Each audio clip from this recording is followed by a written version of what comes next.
நீயாடா? நானேதான்.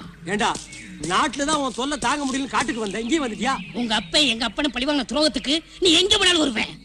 ஏன்னா 25 வருஷத்துக்கு முன்னாடி. டேய் ஸ்டாப் இட். ஃபிளாஷ்பேக்கா? அது எப்படி தெரியும்? அதான் மேல பாக்குறியே. எத்தனை படத்துல நாங்க பாத்துருக்கோம். ஏண்டா ஓ மூஞ்சிக்கெல்லாம் ஃபிளாஷ்பேக் ஒரு கேடா? டேய் எதுவா இருந்தாலும் ஸ்ட்ரைட்டா சொல்றா. இது விசுவலா சொன்னா தான் எப்படிட்டா இருக்கான்? ஏண்டா நீங்க திருந்தவே மாட்டீங்களா? சொல்லி தொலைடா.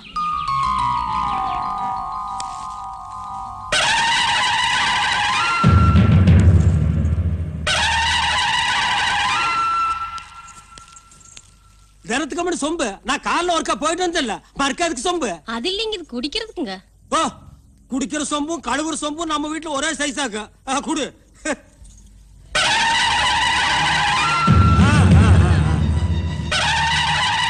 என்ன வழக்கு? உங்களையும் எங்களையும் வாழ வைக்கிற நம்ம அம்மனோட நகைய இந்த சுந்தரம் போய் திருடிட்டானுங்க. என்றா சுந்தரம் அவன் சொல்றது நெசமா? என்ற கேக்குறல்ல அம்மன் நகையை திருடினியா? சுந்தரம் என்ற மானத்தை நீ தான் காப்பாத்தணும். என் சொந்த செலவுக்காக அம்மன் நகை எடுத்து வித்து போட்டேன். நாளைக்கு ஊர்ல காப்பு கட்டுறாங்க. சாதி என்ற கட்டு இருக்கிறதுனால ஜனங்கள்லாம் சேர்ந்து என்ன காப்பு கட்டிடுவாங்க. சுந்தரம் இந்த ஒண்ணு மட்டும் நடந்துச்சுன்னா என்ற மானம் என்ற மறுவாதை எல்லாம் போயிடும். நீ தான் காப்பாத்தணும். நான் எப்படிங்க காப்பாத்த முடியும்? சும்மா ஒரு பேச்சுக்கு திருநேன்னு ஒத்துக்கிடா. நாளைக்கு நான் தானே நாட்டாம பஞ்சாயத்துல உனக்கு சாதகமா தீர்ப்பு சொல்லிட்டு 5 ஏக்கர் நஞ்சு எழுதி வச்சிருக்கேன். சுந்தரம் இந்த 2 கையை 2 கட்ட வரலாம் நினைச்சு கெஞ்சி 2 ஒத்துக்கிடா. அப்படிலாம் சொல்லாதீங்க. மாடு இழைச்சாலும் கொம்பு இழைக்கலாங்களா? சர்பால் அடிச்சு போடுவேன். மாடு தோல் இழைக்கும், கொம்பு எப்படி இழைக்கும்? எத்தனை வருஷத்துக்கு அதை சொல்லுவீங்க? சரி மன்னிச்சுங்க, நான் ஒன்று விட்டு உப்பு தின்னவேன். வீட்டுக்கு கூட சோறு எடுத்து வரக்குள்ள வெளியே வச்சு உப்பு யாரா ஒண்ணு அழித்துக்க சொன்னது? சரிங்க நட்டாம, உங்களுக்கு சாதகமா நானே திருட்டு ஒத்துக்குறேங்க. ஒத்துக்கிடா. என்ன சுந்தரம் அட கம்மன் இருந்தா அப்படி நீ தானே திருடுன? ஆமாங்க, நான் தான் திருடிப்பிட்டுங்க. குத்தம் செஞ்சவனே குத்தத்தை ஒத்துக்கிட்டா அது சும்மா விட்டுற முடியுமா? அப்புறம் இந்த நாட்டாமுக்கு என்ன மதிப்பு?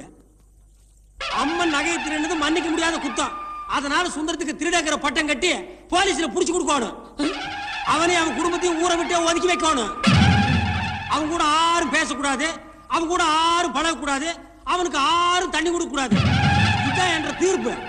இது அநியாயம், இது அக்கிரமம்.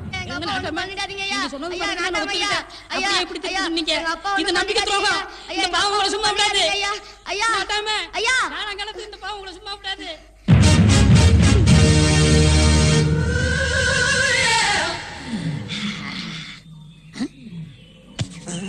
என்ன பாக்குறீங்க? அதே பிளாஷ்பேக் தான் நானும் பாத்துக்கிட்டு இருந்தேன். உங்க அப்பா பண்ண பாவத்துக்கு உள்ள பழி வாங்கிட்டேன். லட்சம் நிலவரி போச்சு. அப்புறம் இந்த உன் பாஸ்போர்ட், நீ எந்த நாட்டுக்கு போ. இந்த கருமத்தை வச்சுட்டு இனிமே எந்த நாட்டுக்கு தான் போறது? உள்ளூர் போலீஸ் பத்தாதுன்னு இன்டர்போல் போலீஸ் கிட்ட மாட்டி விட பாக்குறியா? ஒன்ன கை தூக்குன சார், கை தூக்குன. உங்களை எல்லாம் படுக்க சொல்றாரு. அப்ப நான் வர்றேன். இங்க வா. இனிமே நீ வரவே வராத போ. நாடே வேண்டாம், காட்டுக்குள்ள போய் வாழலாம்னா எந்த காட்டுக்குள்ள போறது? காஷ்மீர் காட்டுக்குள்ள தீவிரவாதிகள் தொல்லை, ஆந்திரா காட்டுக்குள்ள நக்சலைட்டுகள் தொல்லை, கடல் கடந்து காட்டுக்குள்ள போறான்னா எல்டிடி தொல்லை. ஆனா நம்மூர் காட்டுக்குள்ள போறான்னா சந்தனக்கட்ட வீரப்பன் தொல்லை. நல்ல வேளை ராமாயணம் அப்பவே நடந்து முடிஞ்சிருச்சு. இப்ப மட்டும் நடந்திருந்தது ராமன் போறதுக்கு காடே இல்ல. இருங்கப்பா, யார் நீங்க? என்ன போய் தலைவருங்கிறீங்க? தலைவர் இல்லாம உங்களால வாழவே முடியாதா? உங்களுக்கு எல்லாம் ஒரு தலைவர் இருந்திருப்பாரு. அவருங்க அடா இல்லைங்க, அவர் போலீஸ்ல பொது மன்னிப்பு கேட்டு சரணடைஞ்சாருங்க. உங்களை பத்தி எல்லா நியூஸுமே நாங்க கேள்விப்பட்டிருக்கோம். எங்களுக்கு தலைவரா இருக்கிற அத்தனை தகுதி உங்களுக்கு இருக்குங்க. இந்த மீசை தான் செட் ஆகலீங்க. ஏன் அதை எடுத்துடலாமா? இல்லைங்க, நாங்க ரெடியா வச்சிருக்கோம். அதை வச்சீங்கன்னா கரெக்டா இருக்குங்க. தலைவர் தலைவர் தலைவர் தலைவர் தலைவர் தலைவர் பிச்சை, நீ என்ன நாட்டை விட்டு தாண்டா துரத்துன. நான் உன்னை அந்த காட்டை விட்டே துரத்துறேன்டா. இது சவால்ரா, சவாலுக்கு சவால்ரா. காலேஜுக்குள்ள போதை மருந்து வித்து மாணவருடைய எதிர்காலத்தையே கெடுக்கிறாங்க. அவங்க யாருன்னே தெரியல. இத பத்தி போலீஸ்கிட்ட சொல்லி பார்த்தோம், எந்தவித ஆக்ஷனும் எடுக்கல. அதனாலதான் உங்ககிட்ட வந்திருக்கோம்.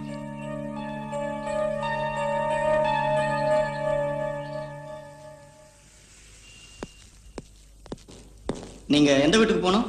அதோ ரைட் சைடுல இருக்கிற வீடு. சரி போங்க.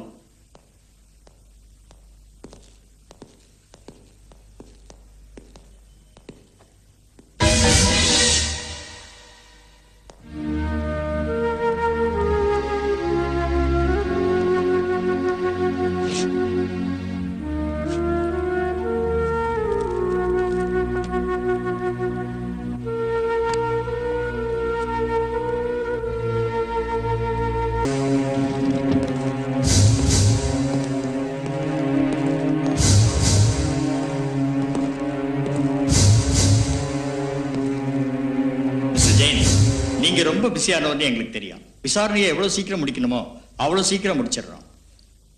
ஷூட் பண்ணது அவசியமா? ரைட் பண்ணும்போது ட்ரக்ஸ் ஏதாவது கிடைச்சதா? பப்ளிக் பிளேஸ்ல நடந்ததால தான் இப்படி விசாரிக்க வேண்டியிருக்கு. ப்ளீஸ் கோஆபரேட் பண்ணுங்க. இது எப்படி நடந்தது? Thank you very much.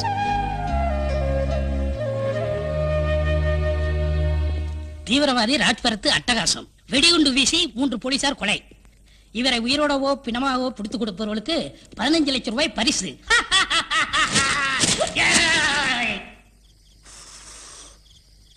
Rajbharath, உனக்கு ஜெயில் சாப்பாடுங்கிறது கன்ஃபார்ம் ஆயிடுச்சுடா. இன்னைக்கு ஒரு நாள் என்ஜாய் என்ஜாய்.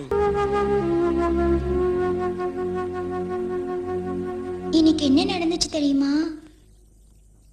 என்ன நடந்தது? பால் வாங்க கடைக்கு போனேன். அங்க ஒருத்தன் என்ன பார்த்து என்ன கேட்டான் தெரியுமா? என்ன கேட்டா? எதுக்கு வேணாம் சொல்லு. வீட்ல உன் கூட ஒருத்தர் இருக்காரே, அவர் உனக்கு அப்பாவான்னு கேட்டான். நான் இல்லைன்னு சொன்னேன். என்ன சொன்னேன்? அவர் எங்க அப்பா இல்ல, எங்க அப்பாவோட அப்பா, என் தாத்தான்னு சொன்னேன்.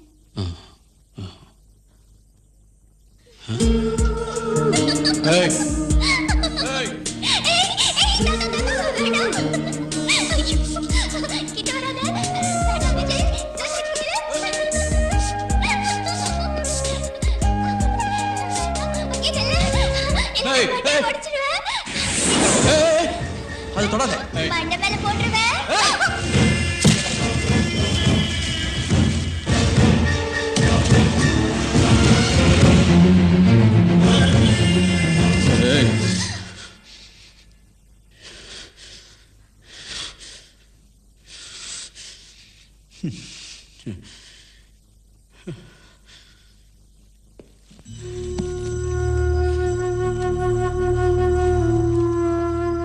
நான் ஏதாவது தப்பு செஞ்சிருந்தா மன்னிச்சிருங்க.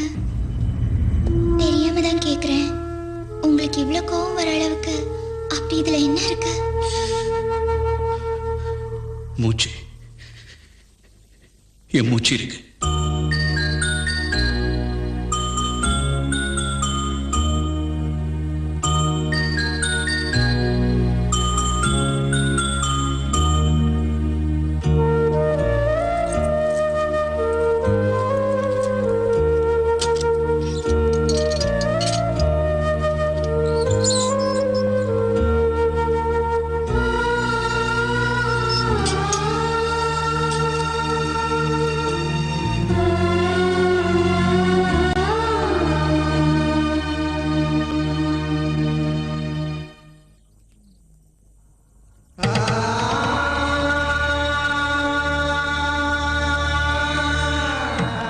உன்னை எங்கேயோ பார்த்த மாதிரி.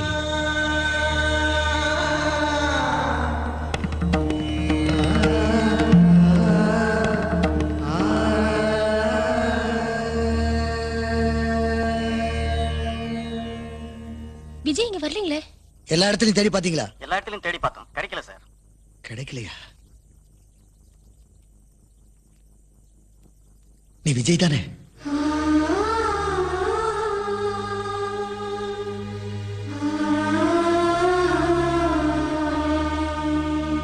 நாராயணன் சார், உங்களுக்கு வேற ஒரு தனி செல் அரேஞ்ச் பண்ணியிருக்கேன்.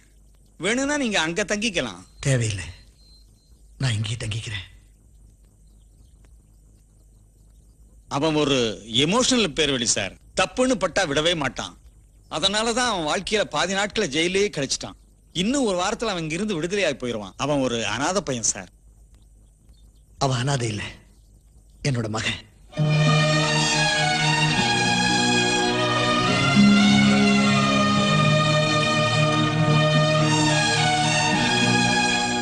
விஜய் வாங்க.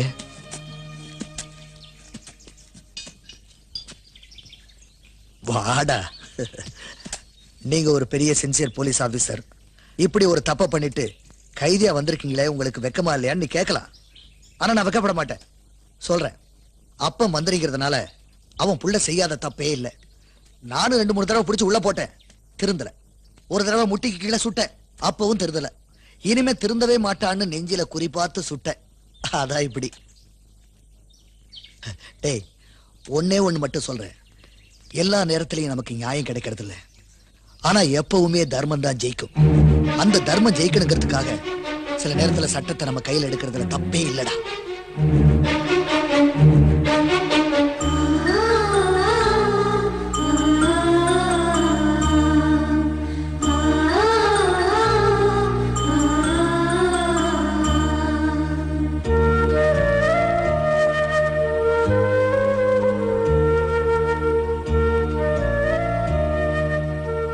உன்னோட தம்பிங்க தான் வந்திருக்காங்க. உன்னை பத்தி நான் அடிக்கடி சொல்லுவேன். உங்க அம்மாவோட கடைசி காலத்துல உன்னை பார்க்கணும்னு தவிச்சேன். அவ கொடுத்து வச்சது அவ்வளவுதான். சாரிப்பா, ஃபாரின் டெலிகேட்ஸை மீட் பண்ண வேண்டியது, அதான் இத்தனை நாளா வர முடியல. ஆனா உங்க கேஸை பத்தி வக்கீல் கிட்ட டீட்டெயிலா பேசியிருக்கேன். நல்லபடியா முடிஞ்சிடும் சொல்லி. அது இருக்கட்டும்டா. இது யார் தெரியுமா? உங்க அண்ணன் விஜய், என் மூத்த மகன்.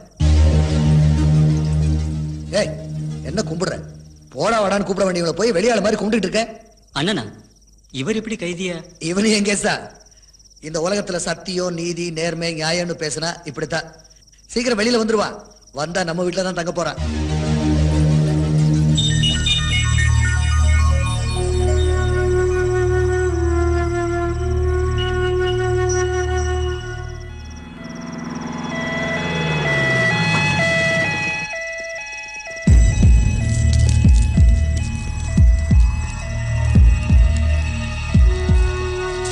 டாக்டர் சிவம். Yes doctor. இந்த போலீஸ் ஆபீசர் நாராயணனுக்கு 3வது தடவையா ஹார்ட் அட்டாக் வந்திருக்கு.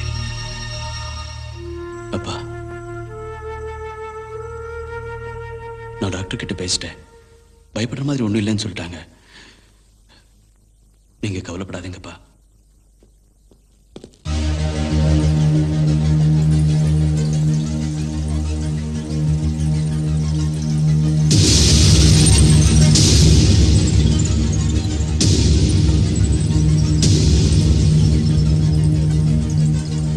நினைச்சுக்காதீங்கப்பா. உங்களுக்கு ஏதாவது ஒன்று ஆயிடுச்சுன்னா நாளைக்கு எங்களுக்குள்ள சொத்து விஷயத்துல தகராறு வந்துடக்கூடாதுல்ல. அதான் வக்கீல கூட்டு வந்திருக்கோம். இது நார்மல் ப்ரொசீஜர் தான்ப்பா.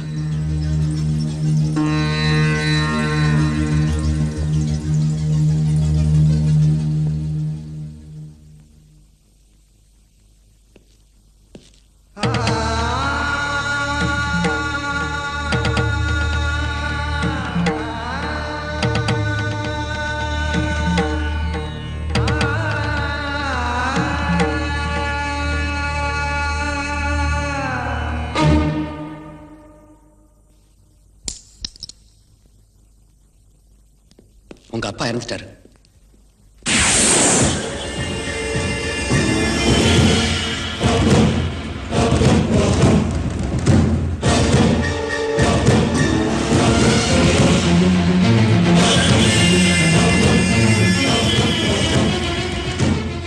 ஏன் இப்படி பண்ணீங்க? அன்னைக்கு நான் அனாதையா இருந்தேன். நீங்க யாருன்னு தெரியாது. ஏன் வந்து என்ன பாத்தீங்க? அப்பா அம்மா பாசம் என்னன்னு எனக்கு தெரியாது. அது ஏன் எனக்கு காட்டுனீங்க? அந்த பாசம் எங்கே குறைஞ்சு போயிடக்கூடாதுங்கிறதுக்காக தான் நான் வீட்டை விட்டு வெளியே போனேன். அது தப்புதான். ஆனா அந்த தப்புக்கு இது ரொம்ப பெரிய தண்டனை. ஏன் ஏன் மறுபடியும் அனாதையா கேட்டீங்க? எனக்கு வேற யார் இருக்கா?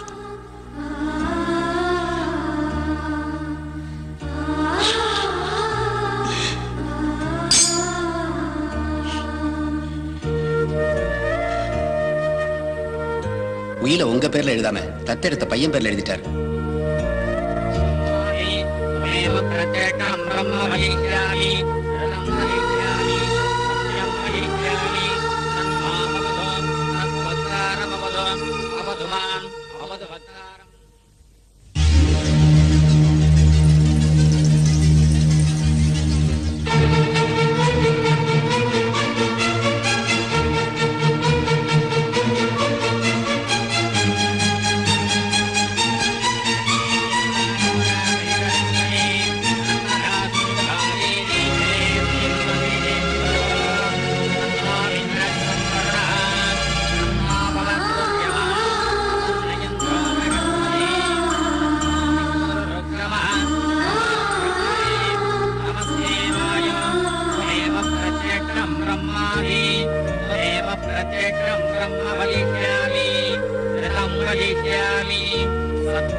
நான் உன்னை வற்புறுத்தல, யோசிச்சு பாரு.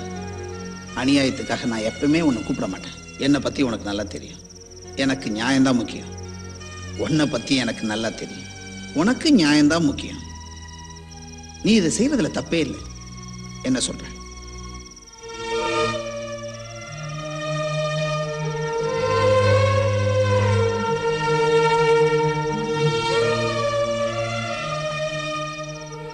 எல்லா நேரத்திலையும் நமக்கு நியாயம் கிடைக்கிறது இல்லை. ஆனா எப்பவுமே தர்மம் தான் ஜெயிக்கும். அந்த தர்மம் ஜெயிக்கணுங்கிறதுக்காக சில நேரத்துல சட்டத்தை நம்ம கையில் எடுக்கிறதுல தப்பே இல்லடா.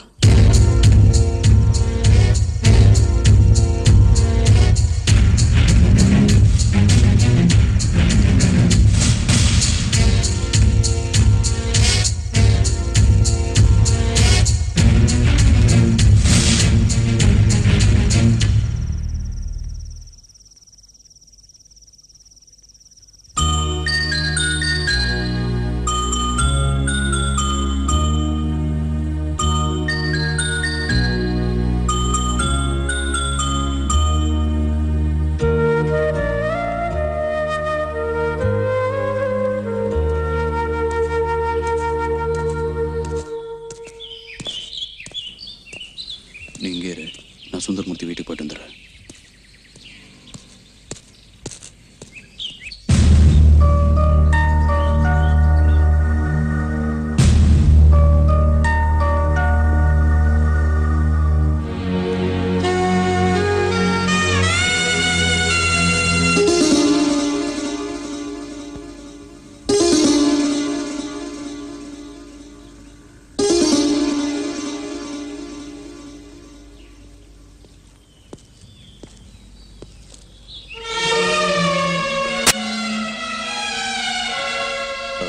அவங்க கிட்ட என்ன பேச்சு?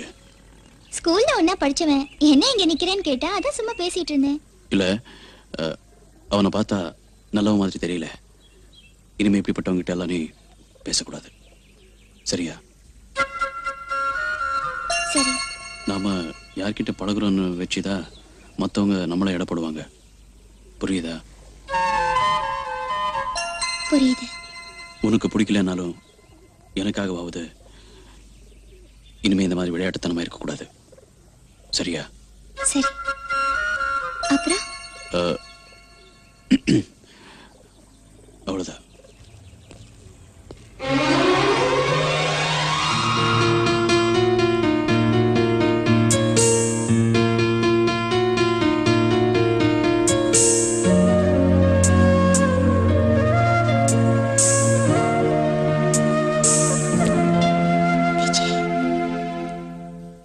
நான் உன்னை காதலிக்கிறேன்னு நினைக்கிறேன்.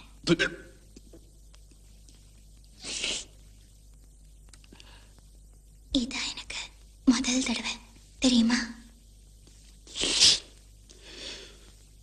முதல் தடவை சொல்றேன். இதான் காதலன்னு எப்படி தெரியும்?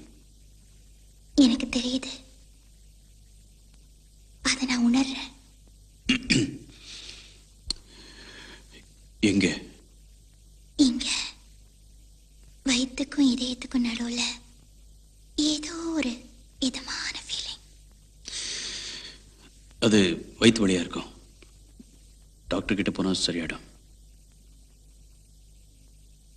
இல்ல விஜய், நிஜமா தான் சொல்றேன்.